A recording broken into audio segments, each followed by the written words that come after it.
រាល់ថ្ងៃចំណាយសត្វគោដល់ហើយគេមានម្ចាស់មើលថែឯយើងស្អាតប៉ុណ្ណឹងដែរអត់អ្នកថែបែបដងសោះណសំបីតែគេយកព្យួរដីក៏គេចាប់គូឲ្យតែចាប់អីតែខ្ញុំអត់គូរហូតបើឯងចំណែនកូនចឹងណាទឹកព្យួររស់គាស់ដីនឹងប្រលះសាច់លក់ដែរទៅតែឯងសាច់ស្វិតអញ្ចឹងណាស្វិតជាងកបីងៀតទៀតដឹងនេះព្រោះអាសាឆក់ខ្សែភ្លើងផងឬថាណែស្ដែងចាប់បានហើយនេះពួកឯងកំពុងតែនិយាយដើមខ្ញុំមែនទេនិយាយពីគោស្អីពួកឯងចង់ប្រៀបធៀបខ្ញុំថាជាសត្វល្ងងខ្លៅដូចជាគោមែនទេឥឡូវមានរឿងអីបកាយអត់អូ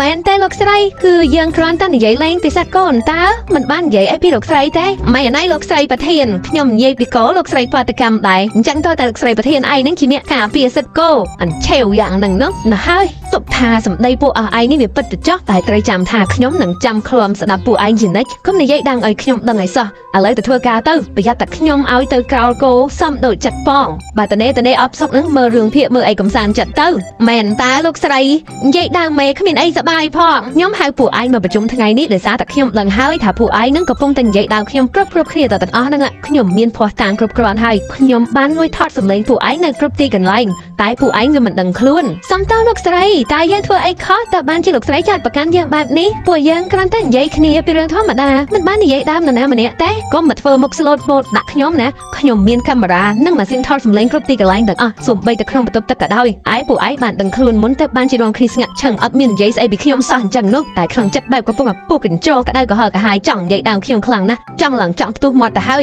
យឥឡូវចាំបាច់ខំទ្រាំខំមាត់សង្កត់ចិត្តស្អីទេនិយាយមកអូយបាត់ដល់ថ្នាក់ដាក់ម៉ាស៊ីនថតគ្រប់កន្លែងហើយនៅតែរកផោះតាំងថាយើងនិយាយដើមលោកស្រីមិនបាននោះនៅចោទថាយើងនិយាយដើមក្នុងចិត្តទៀតមានតែលោកស្រីប្រធានឯងមានបលឹងផ្លូវក្នុងប្រាប់ពិបាកពេកមិនជួគ្រូទីហ្មងទៅអាមនុស្សខំធ្វើការឡើងផ្លេចយកប្តីឲ្យអត់គិតសរសើរគិតទៅចាប់កំហុសណែខ្ញុំគិតបែបហ្នឹងមិនមែនខ្ញុំចេះតែរវាយទេគឺព្រោះកាលពីខ្ញុំនៅជាបុគ្គលិកគេខ្ញុំក៏ធ្លាប់ជុំគ្នានិយាយឡើងមេដែរឥឡូវខ្ញុំខ្លាចជាមេពួកឯងហើយធ្វើអាក្រក់ដាក់ពួកឯងទៀតនោះតើហេតុផលស្អីដែលពួកឯងមិននិយាយដើមខ្ញុំនោះនិយាយត្រង់ខ្ញុំអត់បាននិយាយដើមលោកស្រីទេព្រោះខ្ញុំជាប់និយាយដើមអ្នកផ្សេងដែរពិសេសនិងរឿងឆ្ងាញ់ផ្សេងទៀតជាងលោកស្រីប្រធានឆ្ងាយណាស់តែខ្ញុំចង់សួរថាហើយចោះបើពួកខ្ញុំបាននិយាយដើមលោកស្រីមែននោះតើវាខូចខាតដាច់សូត្របណ្ដាតើឬមួយក៏គេនិយាយដើមច្រើនធ្វើឲ្យដោះសាច់ក្នុងថ្លើមទៅបានជាលោកស្រីមួយថ្ងៃចេះតែចាប់កំហុសពួកខ្ញុំអត់លហើយបែបនេះណៃស្រីដាហើយមិនមែនម៉ែខ្ញុំទេណាកុំមកស្ដីឲ្យខ្ញុំឡែកអញ្ចឹងឥឡូវខ្ញុំទៅឈប់បង្ហាញពីការងារឆាប់ចេញពីក្រុមហ៊ុនឲ្យឆាប់ទៅណាហើយបើចូលជាមិនទុកចិត្តគ្នាទៅហើយខ្ញុំចេញក៏បានដែរឲ្យវាអស់កម្មតែកុំសង្ឃឹមថាឈប់ពីទីនេះទៅអាចដល់និយាយដើមខ្ញុំបានតាមក្បាលវ៉ាកង់នោះខ្ញុំនឹងជួលស្ទៀវឲ្យតាមលបស្ដាប់ជានិច្ចតែហ៊ានលឺនិយាយដើមខ្ញុំនឹងប្តឹងឲ្យចាស់ដៃម្ដង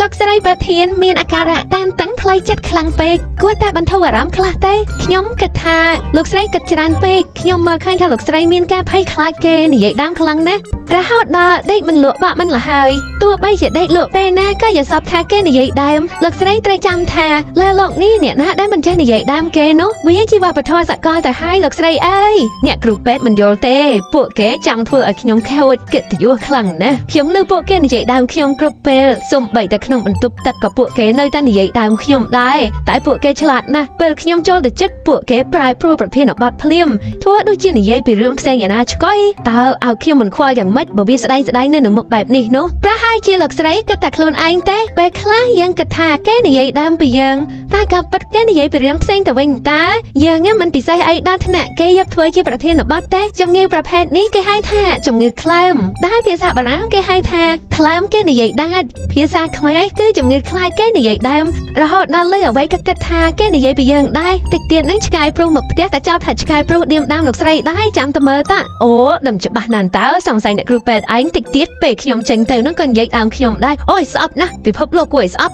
តែដល់ណាក៏ជួបពពួកមាត់រមាស់ចាំតែនិយាយដើមខ្ញុំក៏ដៅក៏ហកក៏ហើយណាខ្ញុំស្អប់មួយខែក្រោយមកលោកស្រីប្រធានក៏បានឈឺស្លាប់ទៅបាត់ហួយអើយខ្ញុំមានការសោកស្ដាយណាស់ដែលយើងមិនបានប្រាប់លោកស្រីប្រធានថាយើងស្រឡាញ់និងគោរពគាត់ខ្លាំងប៉ុណ្ណាគាត់គឺជាប្រធានដ៏ល្អម្នាក់ថ្មីបើគាត់ខ្លាចតែនិយាយដើមគាត់ក៏ដោយតែគាត់តែងតែយកចិត្តទុកដាក់ចំពោះបុគ្គលិកគ្រប់គ្នា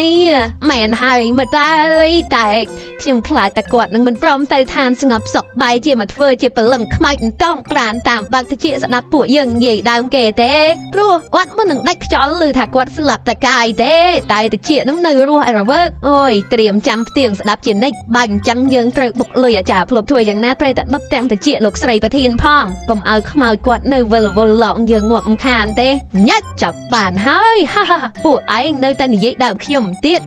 សូម្បីតែខ្ញុំស្លាប់ក៏នៅតែនិយាយដើមដែរឥឡូវខ្ញុំនឹងមិនស្លាប់ទេខ្ញុំសូម cancel មរណភាពរបស់ខ្ញុំវិញសូមលើកតែពេលក្រោយព្រោះពេលនេះខ្ញុំរវល់នៅតាមដានពួកឯងរហូតដល់ពួកឯងឈប់និយាយដើមខ្ញុំកុំហាមមិនឲ្យគេនិយាយដើមរហូតពិបាកខ្លួនឯងបើខ្លួនកើតស្រែងគេចាំបាញ់និយាយហុយ